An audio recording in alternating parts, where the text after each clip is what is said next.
Hi, welcome to PunchlineGloucester.com. I'm Mark Owen. Each week, I invite a panel of business experts to review the morning newspapers, find out what's happening in their own individual business, their own individual business sector. Finally, what's caught their eye in this week's Punchline. But before I start, I just want to thank our fantastic sponsors, Hazelwood's Accountants and Business Advisors. And they're over there, not over here. Anyway, they're up there somewhere. So thank you to them.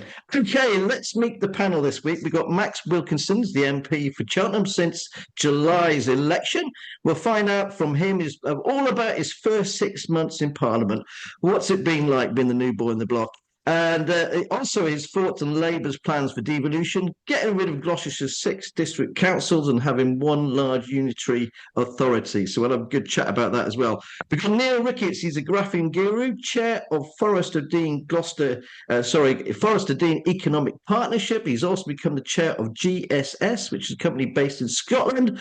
So we'll quiz him about that role, also what it's like being a forest champion and what's happening over there as well. So great to see you again, Neil. We've got Jason Ivey, he's the MD of Gloucestershire Airport. The past couple of years, the airports have experienced a lot of turbulence. But now, thanks to Jason and his team, it's back on track and taking off.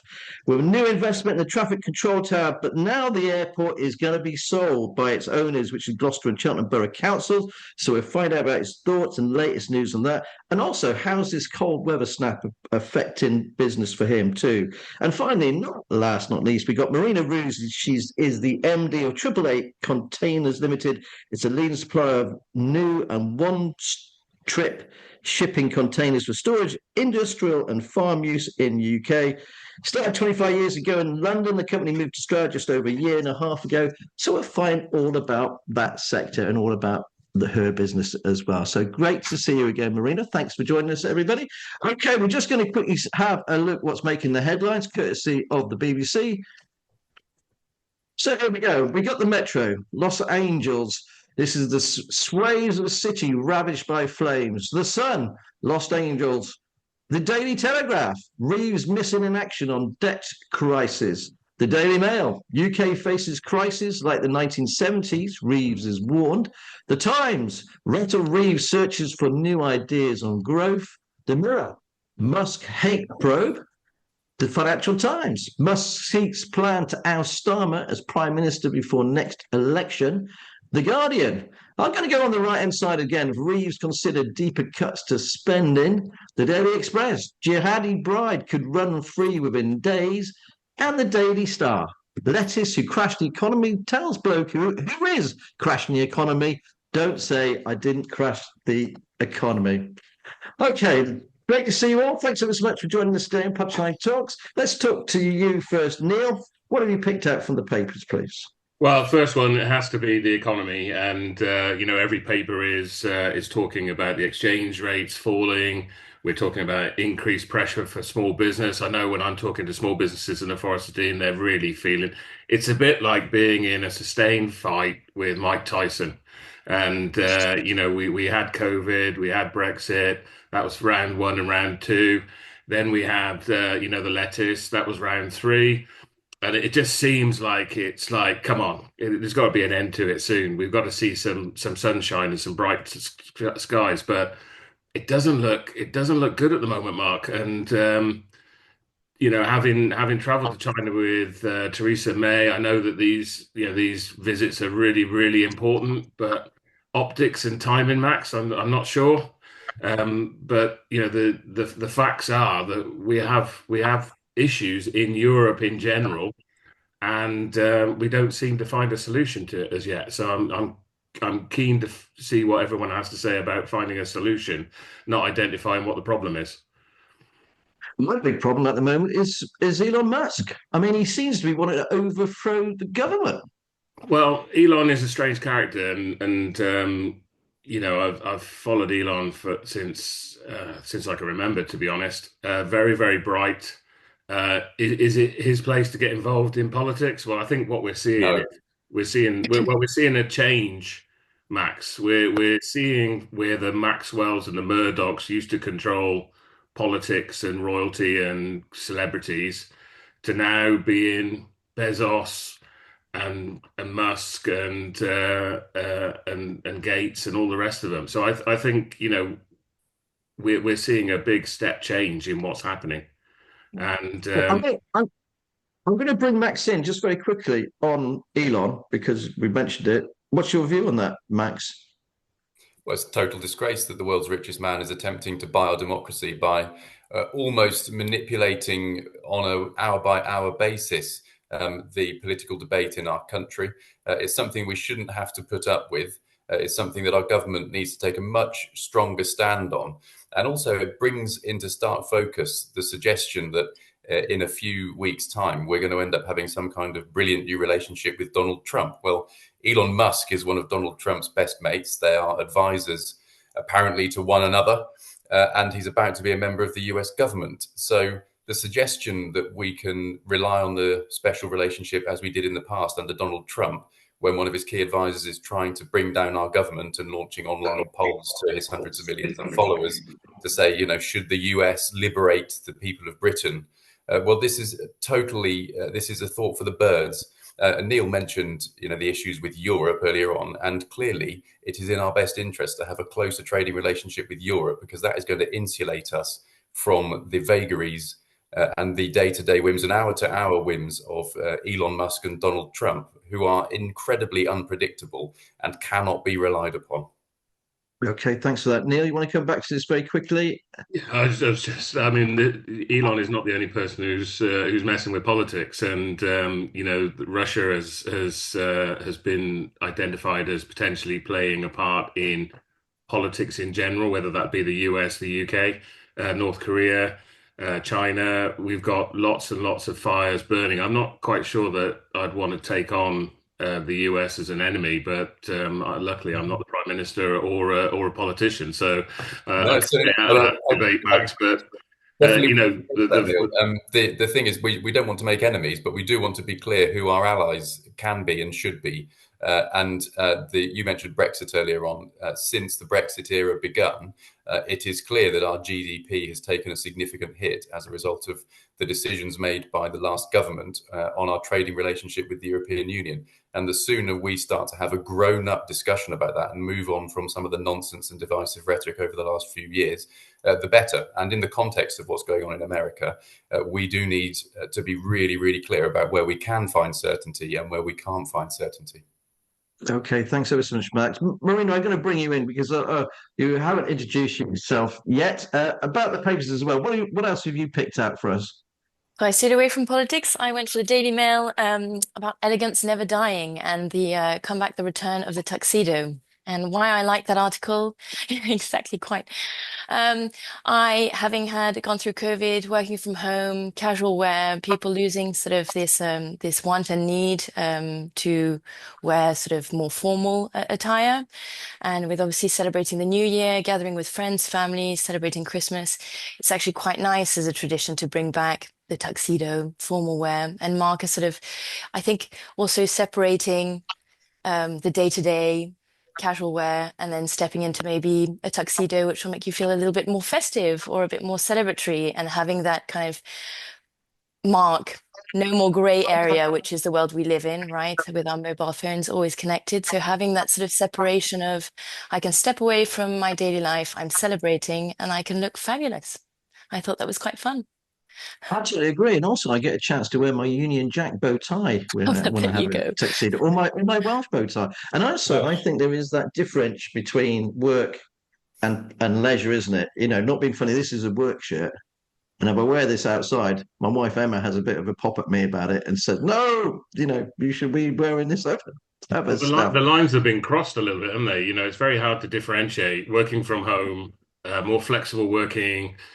Weekends, evenings, they all kind of it's a different world, as I keep saying, it's a different world that we live in. So I actually miss those days, Marina, when we used to go to the big Gloucester Business Awards we used to go to, Mark, where you'd meet all the old characters and, bombastic, I think we would call it. But the social aspects have definitely been reduced since COVID.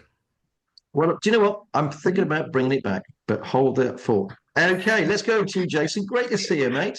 A fellow Welshman. I just want to throw that into the mix there. So thank you. Jason, what have you picked out for us, please? Okay, I'm following Marina's lead. I'm sort of staying away from all the contentious political issues in the tabloids, and I'm going for a feel-good story this morning, Mark. A gentleman called Mauro Marundi. So he's known as the Italian hermit. So it's an interesting story. So 32 years ago, this chap's on a boat in the Mediterranean, and he's sailing in between Sardinia and Corsica, breaks down, gets drifted onto an island called Budelli, and ends up staying there 32 years. So the owners of the island were sort of coming to the end of their time, and he became the sort of the unofficial caretaker. And when I read that, I thought how jealous I felt of that lifestyle of just getting away from it all. Anyway, the sad news is the gentleman's passed away, but I just thought in all the sort of the blur and all the noise that's going on, I just lost myself for a few moments and fantasized about a life so rural. No, I think we'd all like that. I'd like to go and live on Lundy Island forever, but there you go. Right, thanks ever so much for that. I think that's all we've got time for the newspapers at this particular moment. So let's go over to you again, Neill. Obviously, the economic situation is a bit difficult, but I want to find out from you about business actually in the Forest of Dean, really, because there are so many different companies out there doing different things. And you are the chairman of the economic partnership over there. How are things? And so I think it's a mixed bag. I think as we've highlighted, people are struggling. They're finding it hard, but also within every challenge there's an opportunity. So I'm sure that there are as many. The one thing I would say about entrepreneurs and business owners, and we've got a lot of them in Gloucestershire. 40,000 small businesses, is that they're resourceful and they're in the trenches. They're digging deep. They're not. Small business is different to the corporate world, and I've done both, and I've been involved in both.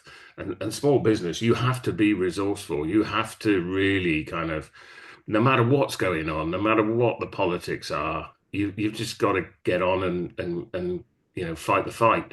And I think that's what the businesses in the Forest of Dean are doing. So I do see people that are struggling, but I also see people that are doing well.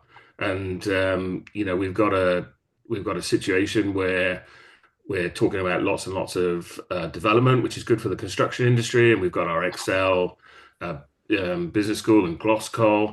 So we've got lots of skills training going on to satisfy that need.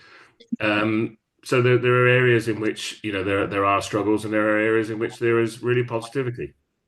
Okay, and you're busy as anything, aren't you, at the moment? So tell us a little bit about this company that you're working for in Scotland.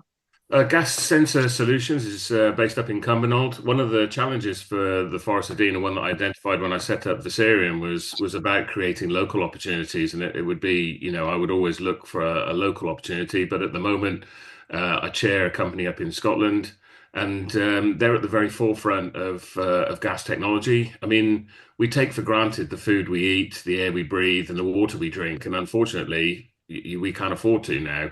It's being covered quite extensively in the press that all of these things are a challenge. So in this particular case, Gas Sensing Solutions is looking at the air we breathe. Oh wow, okay. I thought it was more like drilling and plumbing and things like that. No. Gas sensing. So it's about what was identified during COVID was that COVID was directly proportional, or the infection of COVID was directly proportional to the quality of the air in our offices. And so we've done quite a lot of work on that, but also in terms of treating asthma, etc. All right. Okay. Well, thanks ever so much, and good luck with that as well, Neill. I know you're up and down to Scotland and all over the place, aren't you, as well? Yeah. Keeps you busy.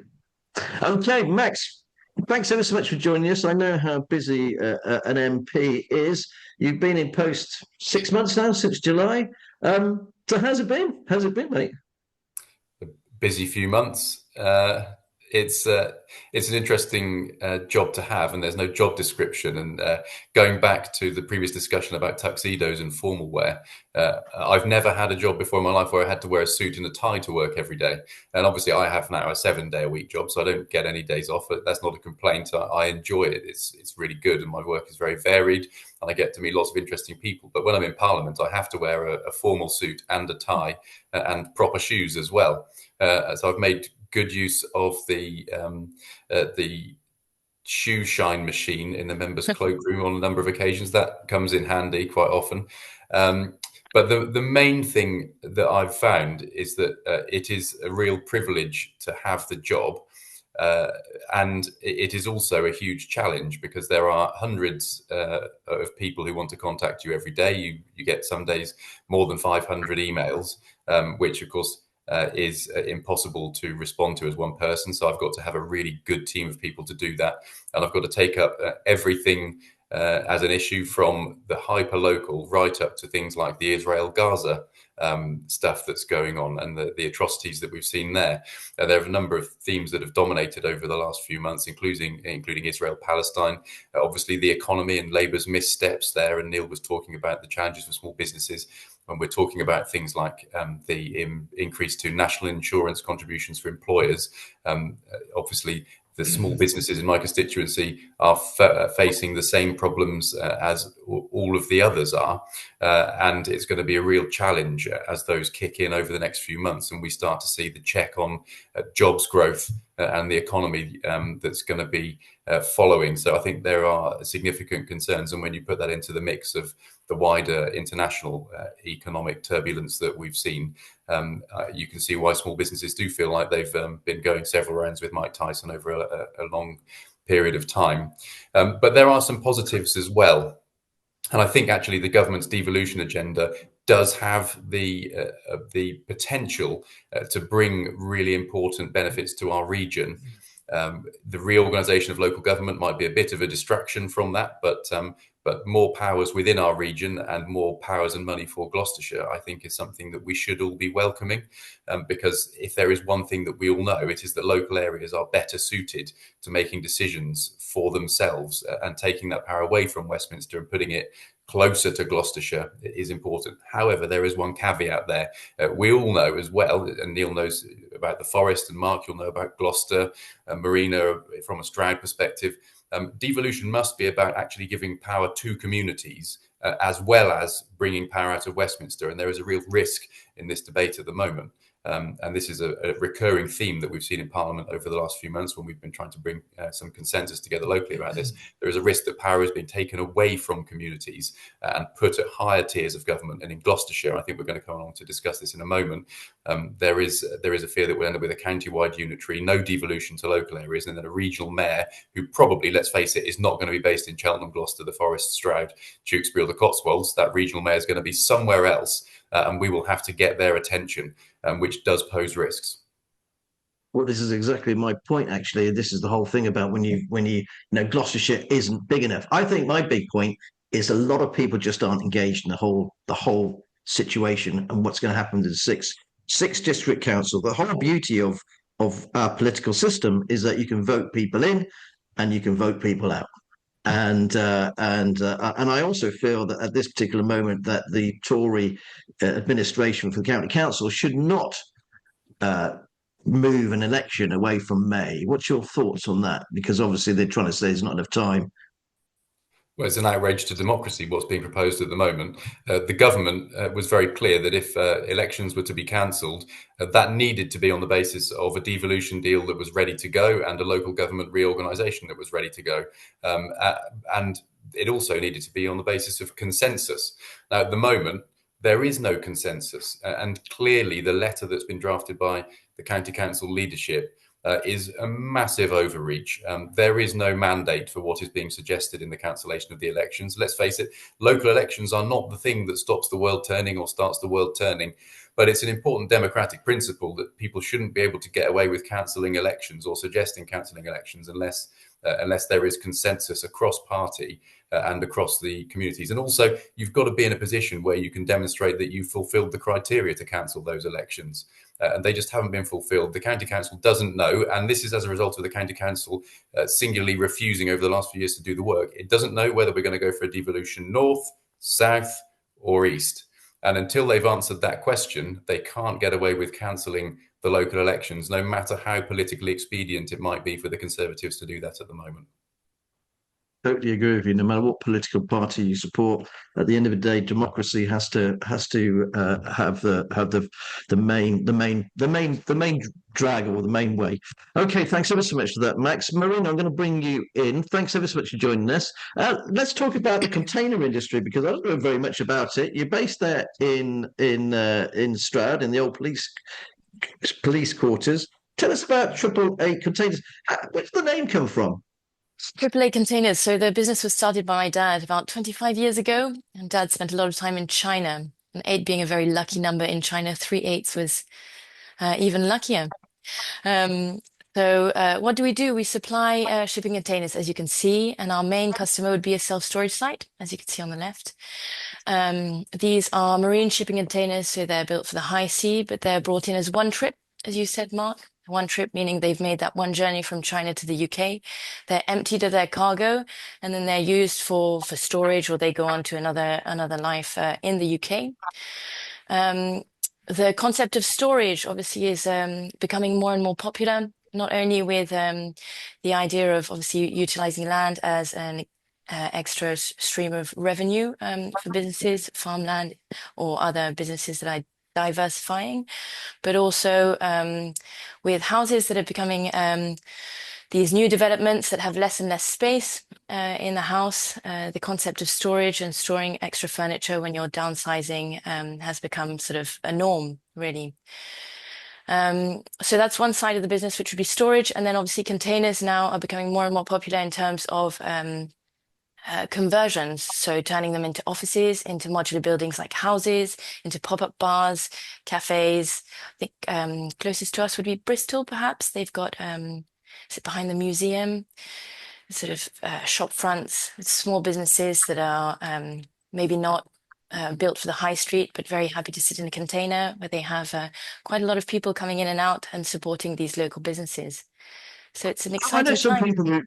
I know some people who got containers in their back gardens, rather than hire them, and they put all their stuff in there. They're going to do renovations I think the problem is we've got too much stuff. Yeah. Yes, I agree. Yes, I agree. Well, for storage in the garden, or for an annex for your mother-in-law when she's staying from overseas, perhaps put her in a shipping container in the garden. Any use, but they're a very versatile piece of equipment, and notably moving to Stroud from London, thinking London was the epicenter of the world, moving to Stroud has been a fantastic move for the business. For the community, supporting the community. We've supplied to local scouts groups and trying to push our name out there more and more. And how is business as a whole? Is it good? Is it have you grown it substantially since you've been here? We've grown it a bit. My dad was very much a sort of Henry Ford. You can have whatever you want as long as it's a 20-foot blue shipping container. So since then we've expanded the business. I've recruited, so we're 2 now in Stroud, and I've attended many trade conferences and other conferences in the UK last year, so pushing the business. It's a competitive market, but I think I think we're doing well, and there are lots of areas to expand, so watch this space. Okay, well, watch this space indeed. Thanks very much, Marina. It's great. Let's go over to you now, Jason. Thanks for joining us today. So, Jason, obviously you've taken over from Gloucestershire Airport as the MD. How long have you been MD now? 17 months. 17 months. Yeah. Wow, you've been through a lot, haven't you? So you've got the investment, first of all, in the new traffic control tower, because I came down there and did a fantastic little video with you. How's that progressed now? Yeah, it's progressing really well. So that's a £500,000 investment.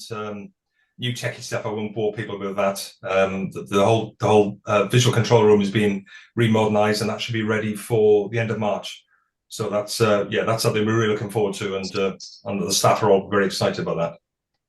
So you got the 2 runways behind you. Yeah. Which is which, and how many planes do you sort of take off? And because it is one of the right, we're very proud of the fact that is it the 11th busiest airport in the world for movements or something like that in Gloucester, in the country? Yeah, it was the busiest GA airfield in UK last year, 68,500 movements. So can you see that there? That's our predominant runway 2709. So about 80% of our movements take place on that. You know, Mark, from your multiple sort of chats that we've had, we're a mixed mode operation. So we're predominantly business jets, professional and private pilot training, and maintenance, repair, and overhaul. So that's where we are. Okay, and now the since you've taken it over as well, the airport, it's been owned by Gloucester and Cheltenham Borough Councils. They obviously employ you, and so what's your view of the airport being put up for sale?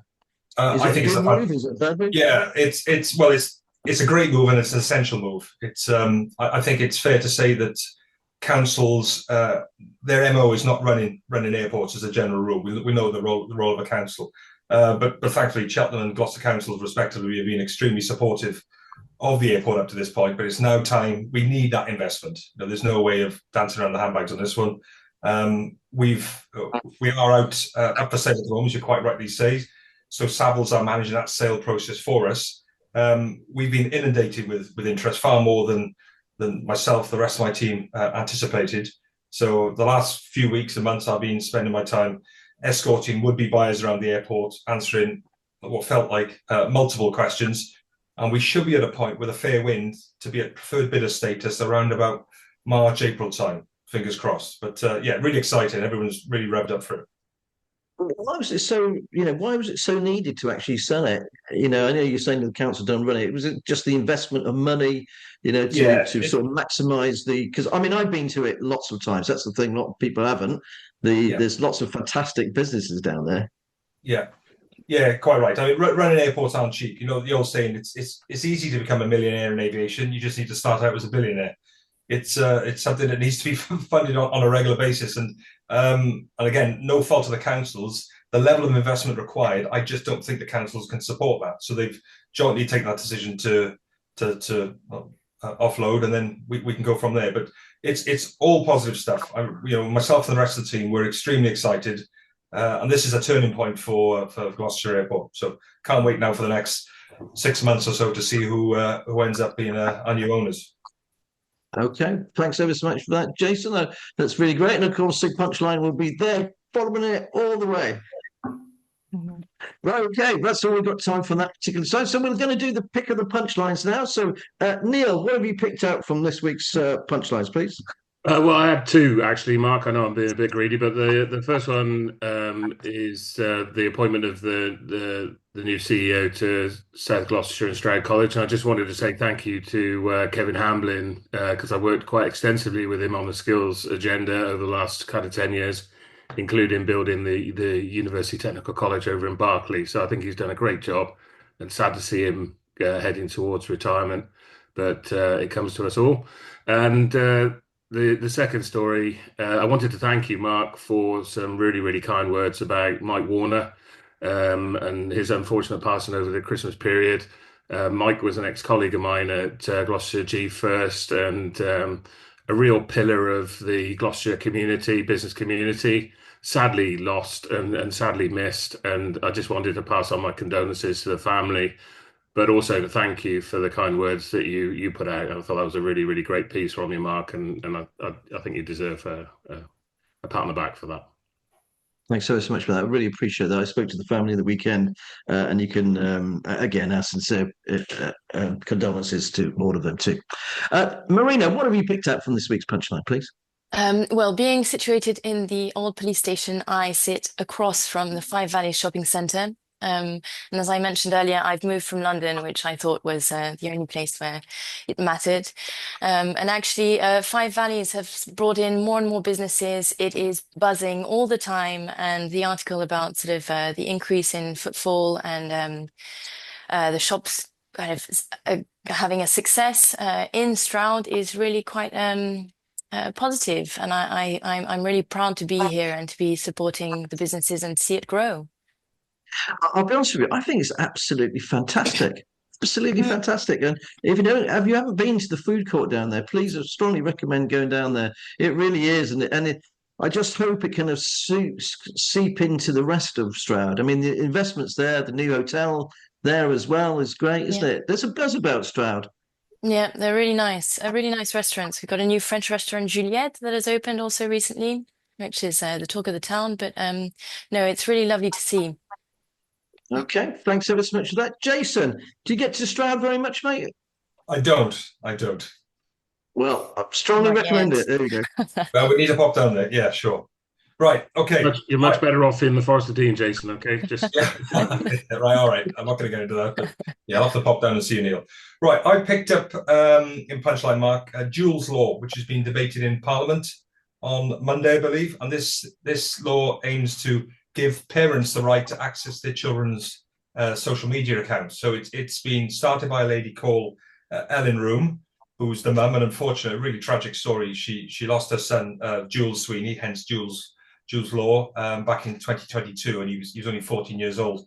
There's an inference that social media played a part in that, so that's something I think. Well, I'm fully behind that, and if you think that mental health issues have gone up 50% in the last 2 years for young children, and there's a strong social media link to that, that's something I think would certainly gets my support. And if you take it a step further, I don't know if anyone's aware, but Australia just passed a bill to ban social media for kids under 16 years old. There's many benefits to social media, we know that, but there's also a dark side, and I hate the idea of kids being glued to their phones and their tablets. And I'm a big advocate of getting outdoors, getting some vitamin D on their face, and interacting. I think the Australian piece has already seen sort of a surge in people doing what we should be doing, and that's face-to-face talking to each other rather than texting and all that sort of stuff. So yeah, that's my bit. I couldn't agree with you more. Absolutely fantastic by the family as well for what they've done, and a very, very trying time. You can't imagine what they're going through. Thanks for that, Jason. Max, let's come over to you. What's your pick of the punchlines today, please? Yeah, I had Jules Law as well, and I'll be speaking up for Ellen as her MP in Parliament on Monday when her petition gets to the Petitions Committee debate. I mean, she's been through so much, and she has fought really, really strongly, and I think has shown much more strength than most of us would be able to show in those circumstances. So I'm really proud of what she's done, and I hope that we can achieve the change we want to see by putting pressure on the social media companies and the government, because it's one of those things where legislation and regulation is far behind where we need to be. I'm going to pivot slightly, Mark, to a story that you did just before Christmas on a debate that I led in Parliament about the threat to our train services to the West Country. The thought that HS2 was going to have a negative impact on rail services to the west and to Gloucestershire wasn't really there until just before Christmas. And then it suddenly turned out that the Old Oak Common Station, which the previous government said would be the main terminus for HS2 in London, was going to be built right on the Great Western Main Line, which adds significant train time journey to anything going into London and out of London, Paddington. And we are now about to start suffering 7 years worth of delays and cancellations to trains, which, let's face it, are not always running as well as they ought to be. And then at the end of it, all of our trains are going to be a little bit slower. So what I'm calling on the government to do, and I've asked ministers on a few occasions, including yesterday in the House of Commons, is to make sure that we get upgrades to our trains. So if you're a business user, you get better Wi-Fi, because we all know what happens when you end up between Kemble and Swindon. Suddenly the Wi-Fi is the only thing you're reliant upon on the train, and that's going to be inevitably slow if you're doing any streaming or you're on a video call. And also we need better rolling stock so business users can have a better experience, but also so we don't have to have half-length trains running at peak time out of Paddington and on our train services that are going between Paddington and the West, because standing for an hour on a train is really unpleasant. We shouldn't have to put up with it. And then I think there is still this long-standing issue about the trains that go further than Gloucester, and I appreciate Cheltenham's the last stop on our line, but we go very slowly into Gloucester and then turn around and come out, and that adds significant journey time. I would never suggest skipping Gloucester on the train route. I think that's a really important stop, and we need to retain that service. But the power of the brains in government and the Department for Transport and hopefully Great British Railways will be able to give us a solution that means we don't get that sort of 10 minutes or so or even longer delay on train services between Cheltenham and London, because the turnaround at Gloucester is really quite slow and frustrating. Without a shadow of doubt, we visited our daughter in London twice over Christmas. On a Monday, fantastic service, couldn't complain, but they were chocker, absolutely chocker, to be fair. We got seats, but There were people who paid £120 for a ticket. They were standing up the whole time. Anyway, that's all I'm going to say on that matter. I'd like to, obviously, Max, I'd really like to carry on support you on this as well. So anything that you could feed us, we'd really appreciate it. Unfortunately, guys, that's all we got time for today. I'd just like to thank our fantastic panel. Thank you ever so much for joining us today. Really appreciate it. To our wonderful sponsors, Hazelwood's Accountants and Business Advisors, and all of you for watching. If you like the show, please like, share, and subscribe, and we'll be back again next week. But until then, remember, it's all in the punchline. Cheers. Bye.